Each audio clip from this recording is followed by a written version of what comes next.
I have to preface this video by reading from a paragraph of a letter towards everyone. It's in the book that I'm writing. Like last time, I told you, don't worry, I have nothing to sell to you. I'll make a PDF whenever this thing is ready. And yeah, let me read it to you. Have my eyes been stolen, or are they in my hands? And are my hands attached or not? For I can't feel them. Has my mind seen all these things, or is it drunk? Has someone stolen my tongue? For I can't find the words to explain all of these things. Has someone stolen my legs? For I do not know where I go or what I'm chasing. This is the sounds of their doubts, and pretending to know is their drug. Behold, these are the only dead that can bury themselves. Disclaimer, you may understand the paragraph at the end of this discussion and the ones that will follow. Now, last video I've told you about a lot of things, including my neutral position, and today I want to add to it and also talk some more about how such a thing created the discernment to distinguish between how to measure the physical and how to measure the abstract. I want to tackle both subjects of matter and also discussing this type of measurements that I mentioned, but regarding to suffering, for example. And the second part of the discussion will be an interesting observation and some open questions that I have regarding, our awareness and how we get to know things. And, my observation and my question, I hope it'll bring some humility, it'll make us a bit humble, but you gotta stick around to hear all that. I don't know. You don't know? You don't know? Attempting to measure these things that are so complex, I've realized something. I know what my limits are as a being. That's why I cannot be stubborn but patient. But I also know what breaks our limits. So why should I be forever scared, undecided, lukewarm about stuff? I do not protest, neither in stubbornness nor in fear, what is beyond me, for my hunger is ravenous and I'm yet to be satisfied. I told you last video that my position is represented by also a logical outcome of things, such as truth will either seem hidden or reveal itself by extreme force, but only to the fools, the stubborn, the undecided, and the proud. This creates a mechanism to become extremely humble through suffering, which brings you in a place of clarity, meaning no captivity, not even of the mind. Last we've heard each other, I've also told you about these impacts, and you'll hear me mentioning them a lot of times. These impacts made by the abstractions of our lives, which are expressed through physicality, they are physical essentially. Long story short, thus proving their existence and giving us the ability to attempt to measure them. And I quoted something like this, therefore the source of expressing the physical into existence is also physical, while the source for the abstract, when brought into existence to the physical, is also abstract. An easier example would be things such as tiredness, sleep, rest, hunger. They are abstract, but we are able to measure. After we ate some food, we are no longer famished. The hunger is no more. Seems like we can measure the abstract. And the abstract has physical manifestation, through certain hormones, energy, metabolism, in this subject, whatever. I don't want to digress too much. And also tiredness. So we are less tired usually at the beginning of the day, in the morning, than we are in the evening. These abstractions with their physical impacts are as real as this chair and this table and this mic here. It's just their nature is different, but their expression, their impact, it's essentially the same. And the suffering, which I will not encapsulate as a whole subject today, but it's just an attempt to open a discussion. Suffering brings forth wisdom. That's the thing that's always heard.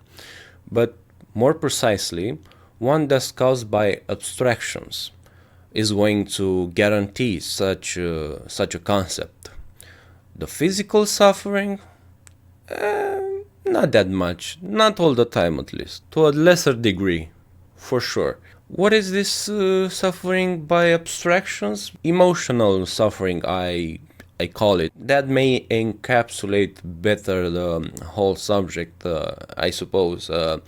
Things like love, betrayal, death, poverty, tiredness. These ones, since they are abstract, they create something else that's also abstract, which is suffering, that also manifests something else that's abstract, like knowledge, wisdom. And as I told you at the beginning, and let me recap real quick, the source of expressing the physical into existence is also physical, while the source for the abstract, when brought into existence through the physical, it's also abstract. I am trying really hard to articulate my way of measuring things, and I want to, and I hope to, and I want to be as consistent as possible, because that's the hardening of the truth mentioned last time. With physical suffering, I think that's a separate discussion. And I wrote something down for this video, for this script. This may be a cause why it's hard to attempt to measure how physical suffering can ultimately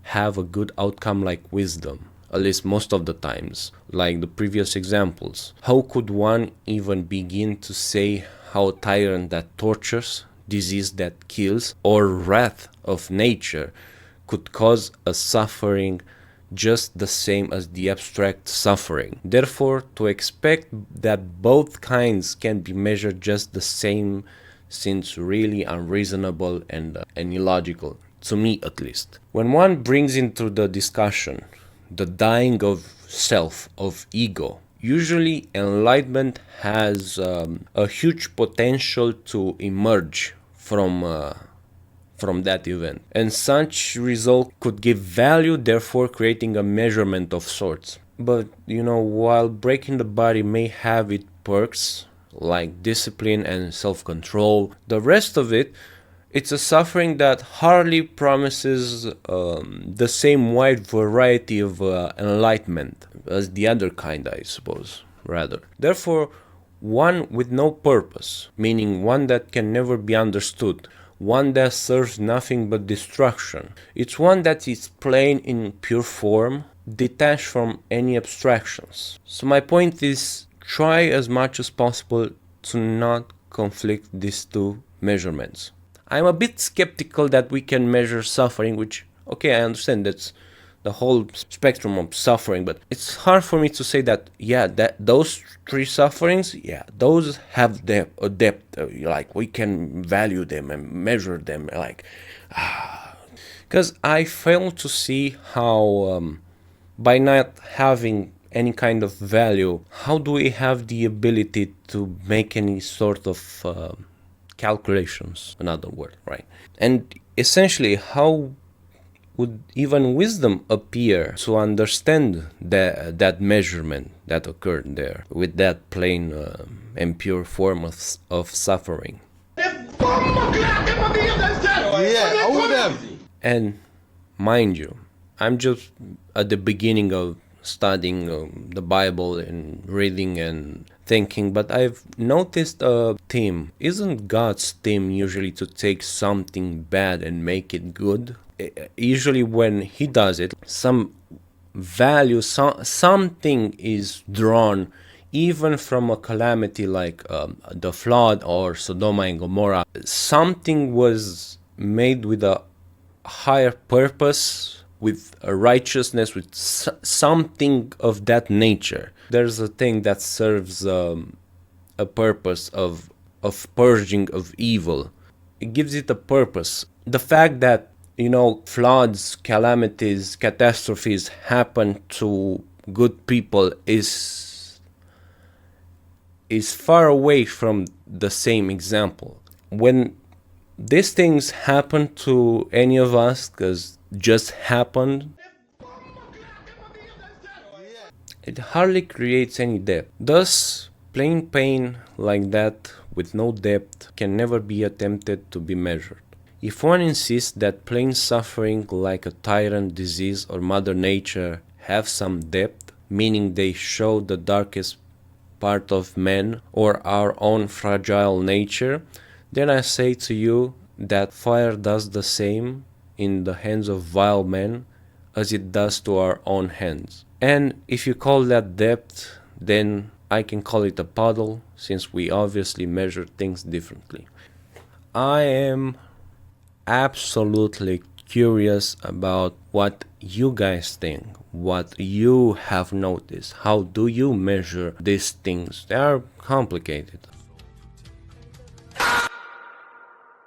I've noticed something interesting, and I'll just try to say it shortly, and you may ponder on it if you will. I have noticed and got to the discernment to say that the way through which humbleness, humility, because of suffering, gets you in a position to worship truth, the concept of truth, the objective truth, I fail to see how this is intellectually different than how God asks us to worship Him. He asks of us just the same, which in theological language means like deny yourself. You have to die every day, sort of stuff.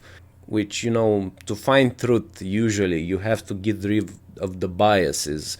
And I also thought about something else, which is the maintaining such position, like the requirement of dying every day. If suffering brings you humility and that brings you wisdom and truth, intellectually you would have to remain in that position, to remain humble, to receive more knowledge, truth, right? And I have to say, and you kind of expect it, like you have to stay there to receive more knowledge, wisdom, truth from God. But I say that for me. This brought me to the conclusion of the thing that's kind of inevitable to not hear in every discussion of Jordan Peterson with the Luciferian intellect. Because, arrogance, basically, right? The snake that eats itself. If you are brought in a position where you are humble and you get knowledge and truth, and you get more knowledge and truth, and get more knowledge and truth, and so on and so forth,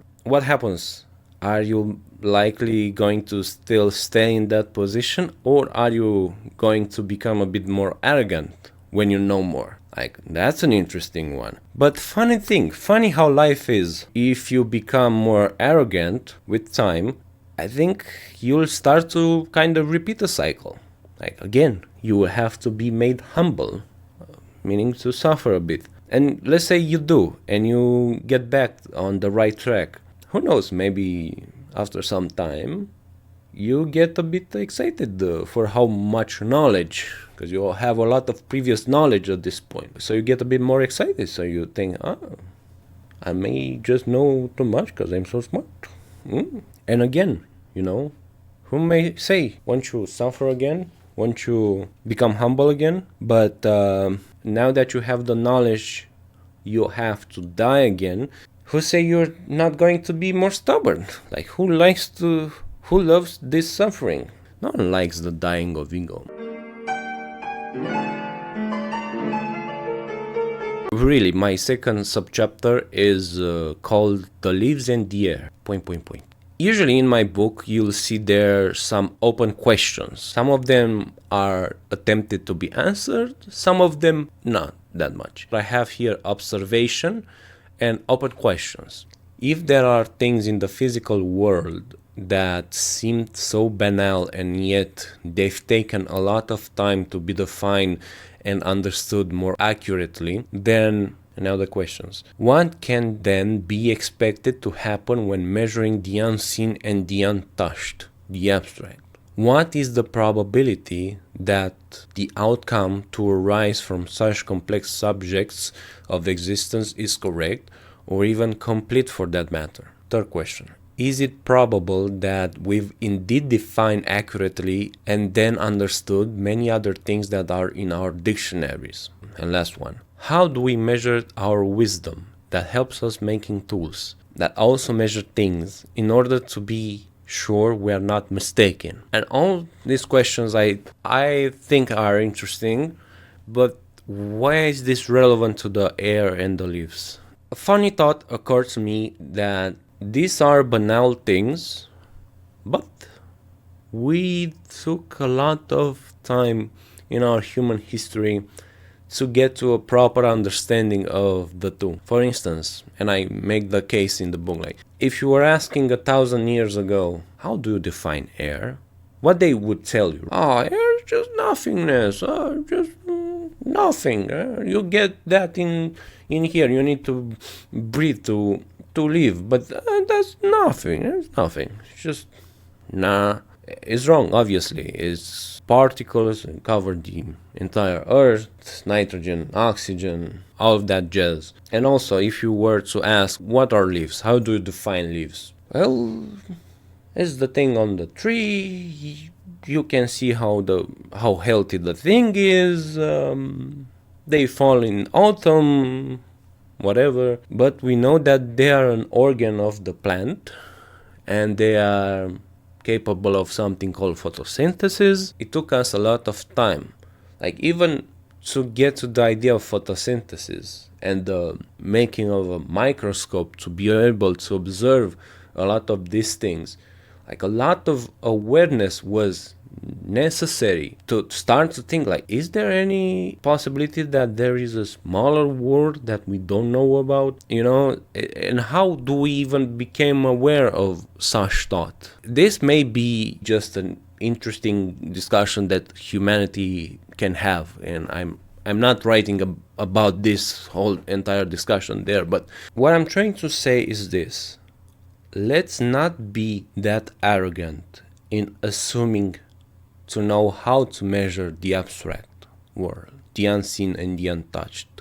We took a lot of time with something more banal, like air and leaves. And even now, science has made some experiments and have concluded that plants may have a lot of consciousness, more than humans. They talk, they chatter in frequencies higher than we are capable to hear. They are invisible to us, like all that spectrum of information, it's invisible to us. So it's with light. That's what I'm trying to get here, to give you a reason, in a reasonable manner, to see for yourself how much humbler we have to be, especially when we think about abstractions, about these philosophical things, and trying to measure them as we try to measure the leaves and the air. Now, how much we still have to discover about the leaves, like consciousness?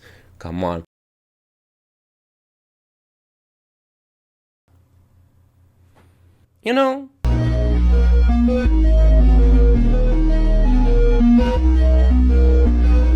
I have noticed that the way we are able to define, therefore to understand, to know things, inevitable is a process that works hand in hand with our awareness.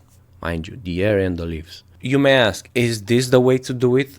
Do we want to do it like this? Of course not. The actual way to which we can define properly and completely, it's having all of the awareness right away, just knowing everything right away, which is impossible due to our nature. But that's the way that it's best for us to know these things and define these things. So it's impossible to do it like that, because no one has this supreme form of awareness. We conceptually know that God has this supreme form of awareness, because this supreme form of awareness gives you supreme knowledge, all the knowledge.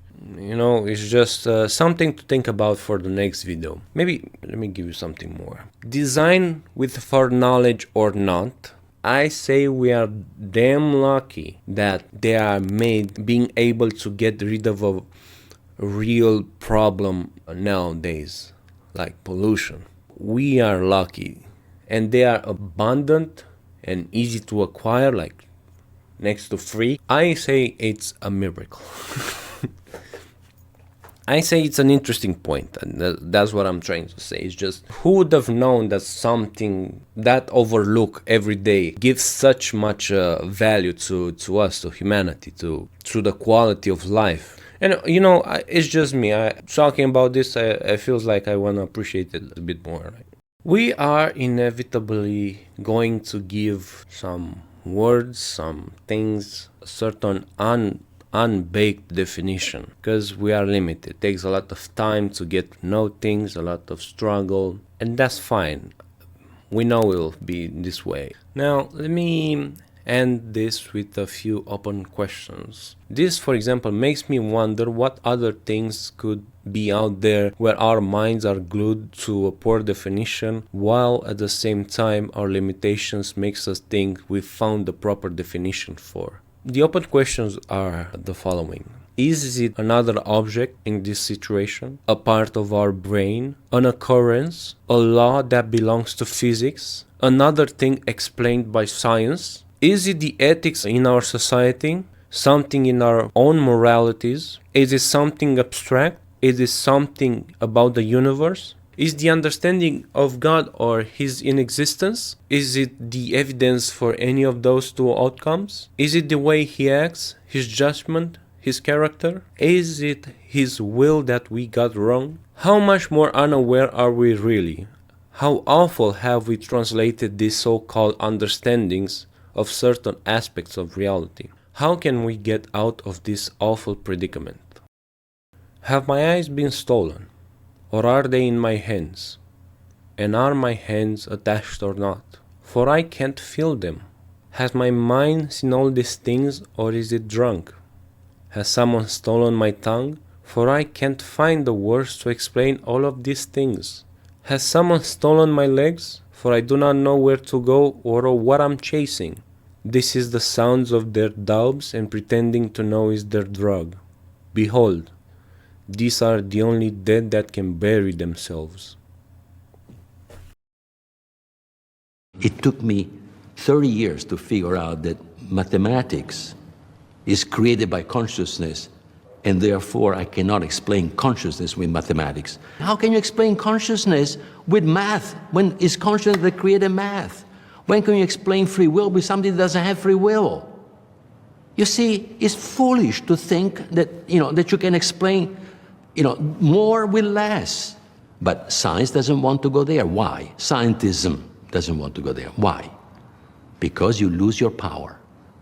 Because if I know the equations, I know more than you. And that's not acceptable. Their safety is in the prediction of the future. Their sense of power is in prediction of the future. You cannot predict the future because it's based on free will.